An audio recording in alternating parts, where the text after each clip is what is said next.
So Devin Haney recently called out Xander Zayas. Of course, Xander Zayas is the undefeated two-belt world champion at 154 pounds, and Devin Haney is currently world champion at 147 pounds.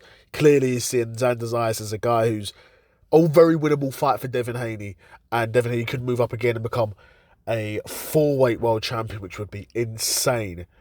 Similar to Shakur Stevenson's accomplishment, but granted, Shakur beat Teofimo Lopez, who's much more well regarded than Xander Zayas, in my opinion. Even though Xander Zayas is unbeaten and has two world championships, Teofimo Lopez is a high level boxer.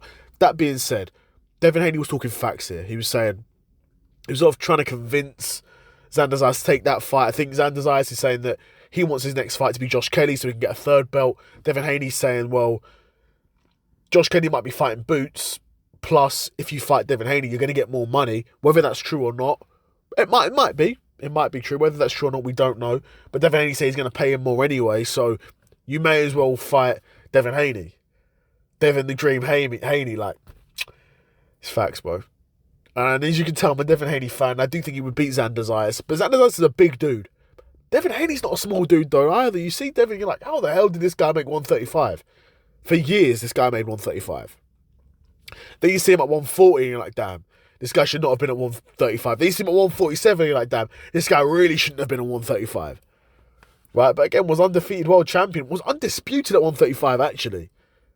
Undisputed at 135. 135 is a very stacked division. Granted, there are different names there now than that was there when Devin Haney was champion. But still, Devin Haney v Xander Zayas is a fight that I would really like to see. Of course, any fight with Devin Haney I'd really like to see because I think he's a tremendously talented boxer, defensively brilliant, and honestly one of the best of the generation.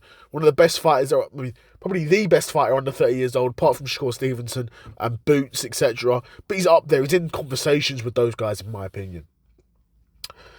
But yeah, Xander Zayas v Devin Haney would be a great fight to make. Xander Zayas, of course, he's no scrub. You know, you don't become an undefeated two-belt world champion if you're a scrub. But he's not fought anyone good. In the same breath, he's not fought anyone near the level of a Devin Haney. No one defensively that could tie Devin Haney's boots, if we're being honest. Devin Haney's fought the likes of Lomachenko, Brian Norman, Jorge Linares, loads of guys. Loads of guys he's fought. Devin Haney. Did he fight Sandor Martin? Well, I don't want to say he fought Sandor Martin. He might not have. That might be Teofimo that fought Sandor Martin. But, again, Devin Haney's fought a lot of guys. And he's fought some names. Whereas, you know, Xander Zayas hasn't really fought any names at all, if we're being honest. Abbas Barral, who he just won the WBA World Championship from. I want to say WBA. You know, he's another guy who's not regarded as a super duper high level world champion.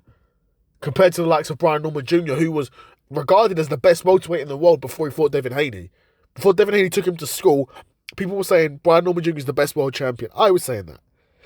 Excuse me. I was saying that because Brian Norman was the best welterweight in my opinion. Devin Haney took him to school. Devin Haney took that title from him. And Devin Haney would move up to 154 and take the titles from Xander Zayas too. But from Xander's point of view, I understand him not taking the fight. It's a smaller guy. He'd probably get outboxed. And even if he wins, he doesn't win another belt. Whereas Josh Kelly is more his size, would likely still outbox him, but at least there's a chance that he could win a third belt there.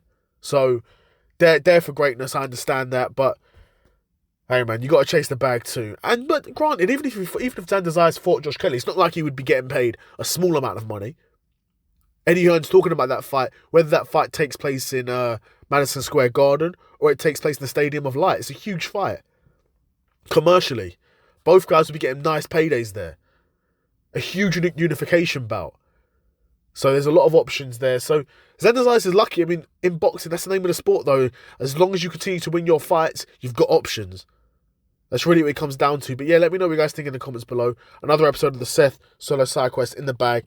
Do you think Xander Zayas will fight Devin Haney? Or do you think he'll stick out for a Josh Kelly fight? Let me know in the comments below. Another episode of the Seth Solo Side Quest in the bag. And I'm out. Peace.